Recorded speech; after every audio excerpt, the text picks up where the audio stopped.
Kalau kalian nonton kemarin film Startup punyanya Ji Pyong. Nah, dolar itu yang kita tahu kan warna hijau ya. Warna hijau, tapi ini ada, ini namanya dolar. Kamu yang sempurnakan semua kisahku tentang cinta yang bahagia. Halo Romeo and Juliet, ketemu lagi di Mantan Teman Pecinta Tanaman. Dan ini episode ketiga. Kali ini aku sedang berada di sebuah kebun. Dan kebun ini miliknya Mbak Sinta. Jadi beliau ini adalah seller dan kolektor yang udah memulai mencintai tanaman dari 3 tahun yang lalu. Dan nanti Mbak Sinta mau sharing sama kita tentang tanaman-tanaman yang ekonomis, yang murah, yang affordable, yang kalian para ibu rumah tangga itu bisa beli dan juga bisa koleksi di rumah dan juga bisa bisnisin. Jadi kalau kemarin kita udah expose tanaman-tanaman sultan di Panoldi, kali ini dengan Mbak Sinta kita mau bahas tanaman-tanaman ekonomis yang bisa dibisnisin apa aja. Oke? Pokoknya ikutin terus sampai akhir, jangan kemana-mana, stay tune.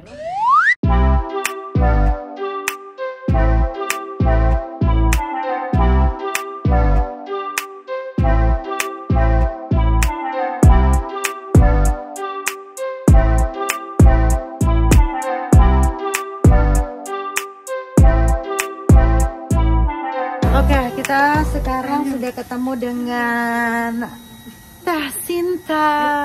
Oke, Romeo and Juliet. Sekarang aku mau kasih tahu kalian, ini salah satu rekomendasi dari Teh Sinta yang bisa kalian pilih untuk koleksi di rumah yang harganya ekonomis. Ini namanya apa, Teh? Philodendron Gaby. Philodendron Gaby. Nah, kenapa menurut Teh Sinta ini salah satu tanaman yang ekonomis dan juga bisa mempunyai prospek yang bagus untuk dibisnisin? Kenapa, Teh? Apa karena demand-nya itu banyak? Apa karena pemeliharaan dan propagasinya gampang? Faktornya apa aja sih, Teh? Pertama, dia rawatnya gampang. Oke. Terus tanamannya cantik, ya kan? Jadi cara perbanyaknya tuh gampang banget. Kita tinggal dipotong-potong di tiap ruas ini. Ada ruasnya kan? Yeah. Nah, di WP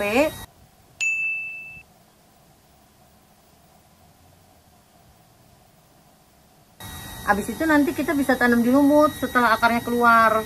Oke. Jadi kemungkinan gagalnya itu kecil lah. Kecil. Jadi resikonya bisa dibilang kecil ya. Kalau misalnya kalian di rumah pengen coba bisnis tanaman, cobain aja dulu si Gaby ini. Karena menurut Teh Sinta ini gampang banget. Jadi ini kayak misalnya, ini kan udah tunas ya. Ya kan ya? Oh, sama ini bedanya. Ambil ini yang itu nih. Bedanya sama Philodendron Brazil biar nggak ketukar. Oh, mirip ya, Teh? Mirip. Jadi ini Gaby, ini Philodendron Brazil. Brazil. Nah, kalian bisa bedain nggak sih Brazil sama Gaby? Jadi, nih aku deketin ya. Kalau Gaby ini ada serat putihnya, agak mirip marble, jadi ada serat-serat putih kalau Gaby. Nah, kalau Brazil ini dia cuma dua warna. Nah, ini juga termasuk salah satu pilihan ya Teh Sinta yang untuk di koleksi, diperbanyak di rumah. Jadi gampang banget, tinggal ambil, tinggal dipotong. Kalau udah ada keluar akar angin, kamu taruh di air sampai akarnya rimbun, udah banyak, langsung pindahin ke media tanamnya. Media tanamnya juga apa nih ya, Teh? Biasa standar medium. Sekam aja ya? Sekam sama andam bisa. Sekam sama andam. Udah gitu nanti bisa dipindahin ke pot-pot kecil. Nah, kalian bisa coba deh tuh untuk jual. Pasarannya kira-kira berapa sih, Teh? Kalau si Gaby sama si Brazil ini? Nah, kalau Brazil ini pasarannya dia di harga 250, 150. Berapa daun itu satu pot yang kecil yang kalau segini? Kalau satu gini udah rimbun segini, ya? Serimbun ini 250 ya, guys. Oke. Kalau ini si Gaby segini berapa, Teh?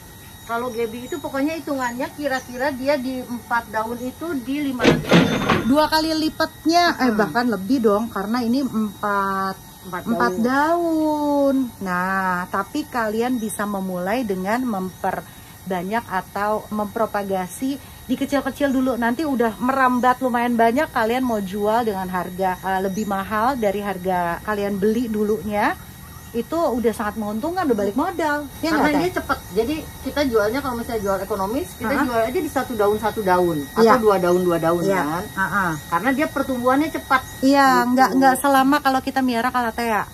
Kalau Calathea udah yang ngurusnya lama, terus gampang beresiko gosong gitu ya, Lebih rewel lah. lebih Ya. rewel gitu ya. Jadi ini salah dua pilihan yang kalian bisa koleksi. Selain itu apa lagi teh? Ada lagi teh? Selain Gaby dan Brazil. Epiprenum variegata. Oke, ini dia Itu. Epiprenum nih, aku liatin sama kalian ya. Nah, Jadi ini tuh pokoknya harga-harga tanaman yang di bawah 1 juta. 1 juta. Iya. Ini Epiprenum variegata. Jadi ini salah satu pilihan yang ekonomis juga buat kalian. Jadi kalau kalian nggak mampu beli monvar karena terlalu mahal, ini monvar aja berapa nih harganya tadi? 2,5 juta satu daun ya? Satu daun 2,5 juta. Monvar King. Kebayang nggak sih kalian kalau misalnya monvar King satu daun 2,5 juta? Apa kabar yang udah rimbun kayak begini? Coba Mbak sebut aja nih yang ini deh. Yang ini berapa sih? Pengen tahu nih. Ini monvar yang udah serimbun ini. Gitu kira-kira 15. 15 juta ya nih guys. Nih 15 juta segini. Jadi kalau misalnya kalian memang nggak bisa beli yang ini, kalian bisa pilih yang 2,5 juta yang satu daun. Tapi kalau mau yang lebih ekonomis lagi, ini pilihannya Nih, dari nih, Mbak. Nah, sorry tangan di kiri. Nah, ini pilihannya Mbak Sinta adalah Epiprenum variegata. Nah, ini yang udah dimasukin ke WP ya. Ya.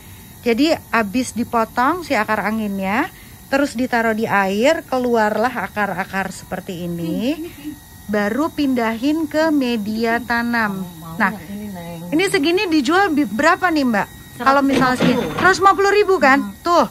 Kalian mau besarnya juga cepet. dan Maksudnya dia gedenya cepet banget, bisa kayak begini gedenya ya. mirip itu, Mbak. Ini adalah pilihan ketiga, Epiprenum variegata ya. Pilihan keempat ini adalah Burler Max. Jadi ini variegata. Nah, ini dia, ini juga salah satu pilihan kalian untuk bisa koleksi di rumah. Dan ini juga gampang banget. Kalian bisa kembang biakin dengan cara WP atau water propagation. Caranya kayak gini nih kurang lebih ya. Jadi ini Mbak Sinta lagi WP untuk monsterannya. Dan Burlemax ini atau tadi semua tanaman bisa di cara yang sama WP kayak begini. Tuh nanti akan muncul akar-akar angin yang udah banyak. Nanti kalau misalnya udah banyak, akar anginnya baru dipindahin ke media tanam. Dan lanjut ke yang kelima, rekomendasi dari Mbak Sinta. Ini namanya Manjula.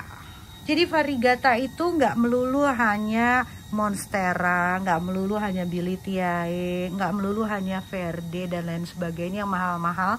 Tapi dengan budget yang ramah di kantong, kalian punya tanaman variegata di rumah. Selain ini ada waru juga ya Teh? Waru juga termasuk ekonomis nggak? Iya kan, waru. Tapi waru perbanyaknya di cangkok. Oh, dia bukan air. Jadi kalau yang tadi disebutkan semuanya air, lebih gampang, lebih mudah, resikonya kecil. Itu waru juga udah segede gitu kan, dia cepet gedenya kalau di matahari. Itu misalnya kita jual 250. Nanti kita tiap cabangnya kita cangkok, itu cepet bisa dilepas lagi. Oke. Nanti kita akan ngobrol tentang masalah cangkok di bawah ya Teh. Nah ini juga salah satu tanaman yang oke juga sih menurut aku. Ini kalau kalian nonton kemarin film Startup punyanya Ji Pyong. Nah dolar itu yang kita tahu kan warnanya hijau ya, warna hijau. Tapi ini ada, ini namanya dolar apa Teh sebutannya? Zizi Raven. Kalau ini Zizi variegata. Oke nih, variegata, semua ada variegata. Nah sekarang yang mau ditanyakan, pertanyaan sejuta umat itu adalah gimana Teh, kan ini udah panjang banget nih. Aku kan nggak mau naik-naik lagi nih, kemana gimana gitu loh. Ya Terus kan, ngapain? pilihannya dua kan. Kalau mau dirimbunin kita ikat lagi ke sini kan. Tapi kalau nggak mau bisa nempel di tembok nggak? Bisa. Oh, Kalau ini di bisa pohon naik- besar juga bisa. Di tembok bisa. Di Pohon besar bisa. Tapi temboknya harus kasar atau memang tembok biasa? Harus kasar. Enggak sih sebenarnya tembok gitu aja bisa. Oh, Dia tembok langsung rata juga bisa. Nah, tapi kalau nggak mau, sama kuncinya ini kalau dia dipotong, kalau dia Terus dipotong, dipotong itu oke. dia bakalan tambah rimbun. Potongnya bebas di mana Bebas. aja. Yang penting nanti kita ada ruasnya, udah kan? Nanti di sini tuh dia Naik tumbuh lagi. cabang-cabang baru kalau Oke. dipotong. Nah, yang itu Ininya, dikemanain? kalau saya paling aman pakai WP. Sebetulnya Iya. bisa langsung ditaruh di lumut gini ya, di lingkarin gini, nanti dia tumbuh akar di sini-sininya kan. Tapi kalau nggak mau kita WP, cari yang ini nih, ada akar angin kan di sini. Heeh. Satu-satu gitu teh. Mau satu-satu boleh. Kalau mau rimbun biar bisa dipakai hiasan buat Di wastafel, di meja. wastafel. Nah, kita taruh aja gini. Nah, dia kan nanti Itu mah bukan, itu bukan akar teh, naon teh? akar ini sayang. Bawah akar. Akar. Kita taruh aja gini kan. Nggak busuk Satu. kan teh? Enggak, bukan busuk. Tapi kalau misalnya tanaman-tanaman yang agak bagus gitu, kita tambahin B1 airnya boleh. Atau fungisida gitu ya, Fungsinya Teh. boleh. Tapi kalau buat yang nggak rewel, ini sebenarnya satu-satu gini bisa loh ya kalau mau cepet. Cuman kan kalau satu-satu ini kebenaran kan tempatnya Tinggi besar ya, ya, jadi iya. kan nanti kita nggak kelihatan ininya daunnya. Ini misalnya segini dulu karena biar bisa dinikmati. Iya, biar cantik Iya, lah. Begitu biar dipajang cantik, tuh kan. cantik. Tuh, udah kayak gini nanti bisa ditaruh di wastafel bisa, Iya. kamar mandi bisa, nggak? Nah ini kan tinggal dirapin, tuh kan. Jadi nggak usah bolak-balik nyiram kan kalau gini. Jadi dia Cuma lebih, ganti air 3 hari paling ya, Teh. Ya. 3 hari sekali airnya ganti. atau kalau mau sekarang kan lagi musim orang-orang koleksi cupang, Taruh kasih ikan ikan cupang. cupang supaya nggak jadi sarang nyamuk. Iya. Teh, sekarang kita mau kasih tahu dulu. Ini teh apa? Ini si Amidrium variegata. Amidrium nih. Ini aneh loh, gue nggak pernah ngeliat nih. Marble banget ini. Tadi satu keluarga sama monstera ya? Dia satu keluarga sama Amidrium Oh, sebenarnya ya. keluarganya Jadi Amidrium. dia masuk pilo juga sih. Tilo juga, oke. Nah, Teh, sekarang kita mau kasih tahu dulu untuk Romeo and Juliet yang ada di rumah yang bertanya gimana sih cara cangkok. Kayaknya dulu kalau kita sekolah baru kita ngerti cara cangkok tuh gimana ya kan. Nah, Teteh bisa nggak kasih tips gimana cara cangkok tanaman? Salah satunya mungkin kalian di rumah nggak punya monfar tapi punya monstera yang biasa, punya king, punya deli, punya monjo, monjo, pokoknya apapun itu. Gimana sih cara cangkoknya? Nah, ini dia, coba ya. Monstera itu dia punya akar-akar angin ya. Oke. Nah, kalau misalnya kita potong akar angin itu, tapi belum rimbun, biasanya tanaman induknya stres. Akhirnya jadi caranya disebut kadang-kadang disebut juga air layering ya. Jadi si akar angin yang ada di sini kita bungkus pakai plastik, terus kita masukin metan. Metannya adalah? Metannya sebetulnya metan apa aja bisa sebetulnya. Tapi karena setelah coba beberapa metan, ternyata lumut itu paling cepet. Moss ya? Moss hidup ya? Ya, Nah, ini lumut dia. itu paling cepet untuk merimbunkan akar. Jadi akhirnya dipilih. Tapi dulu sebelum, atau kalau misalnya di daerah-daerah yang susah cari moss, pakai media gini aja nggak apa-apa juga sih, sama aja. Maksudnya pakai media tanah pilo ya? sekam itu sama Sekam, aja. oke. Cuman setelah melakukan percobaan macam-macam, ini tuh paling cepet. Nah, nanti Oke. tumbuhnya kayak gini. Nah, Biar tahap pertama Teh, si akar angin anggap aja kan ada di sini-sini ya, di celah, di celah sini udah keluar akar angin.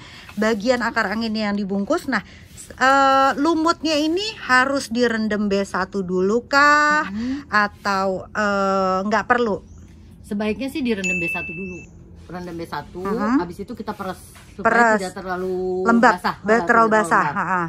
Baru kita aplikasikan ke akar angin yang gantung di pohonnya. Oke, gitu. berapa lama kita bungkus kayak begini tuh berapa lama? Kira-kira 2 minggu sampai sebulan. Nah, sebetulnya ini kan bisa pakai plastik hitam bisa. Cuman saya ambil yang bening supaya langsung kelihatan gini. Nah, Ada nggak Teh akarnya yang udah kelihatan nih? tuh, ini akarnya kan. Oh iya. Jadi dia nanti gede, akarnya tuh banyak, putih-putih gitu kelihatan. Nah, kalau dia udah kelihatan gede banget, baru kita potong di sini. Potong. Jadi Nah, tidak melewati stres. Tidak melewati stres. Jadi sebenarnya pilihan propagasi itu ada dua. Kalian bisa potong-potong dulu daerah-daerah sebelum ruas, misalnya ya Teh, potong sini, langsung tancap di media tanam misalnya ya Teh. Tapi kan dicacahnya jadi banyak. Kalian perlu pot banyak, bener ya Teh? Makan tempat. Kalian mesti siapin space banyak. Tapi cara yang cangkok ini adalah ketika udah ada akar angin, kalian nggak usah cacah dulu, tapi dibungkus dulu sampai akarnya banyak, baru kalian potong, baru ditaruh ke media tanam. Atau yang ketiga pakai WP. WP juga bisa ya Teh? Nah, WP itu cara motongnya gimana sih Teh? Dari sini misalnya ini kita lihat nih ya. Harus yang ada ruas. Di sini harus ada ruas. Tapi kalau mau aman juga kalau bisa yang udah ada akar anginnya. Contohnya mana ya? Ini aja deh. Kan nggak usah montar ya. Ya. Ini nih. Nah, kita potong di bagian sini. Oke, ini kan akar angin. Oke. Kalau cangkok, kita cangkoknya di sini, tutup yang ada akar anginnya. Oke. Kalau Cangkok di situ. Kalau potong WP, ya potongnya di sini. Di bawahnya berarti ya? Di bawahnya. Di sini ya? Karena ini biar ini masuk sedikit. Ini yang kita harapkan jadi rimbun tuh akar ini. Oke. Dari sini habis dipotong, dicacah, baru masukin ke WP ya. Baik, itu dia tips dari Mbak Sinta. Mudah-mudahan bermanfaat untuk Romeo and Juliet, para mantan kita, teman pecinta tanaman. Jadi kalian sudah tahu tanaman-tanaman yang murah, yang ekonomis, yang variegata, yang kalian bisa bisnisin, kalian bisa rawat dengan mudah dan resikonya sangat kecil. Dan juga kalian juga udah belajar dari Mbak Sinta tadi gimana caranya mencangkok atau WP atau mencacah dengan cara gampangnya. Thank you banget ya Mbak Sinta. Nanti kalian langsung follow Instagramnya, aku akan tag di bawah Instagramnya Mbak Sinta, langsung cek dan ikutan juga lelangnya, beatnya pokoknya ikutan terus ya. Pokoknya ini salah satu pengikut lelang tapi marah-marah melulu.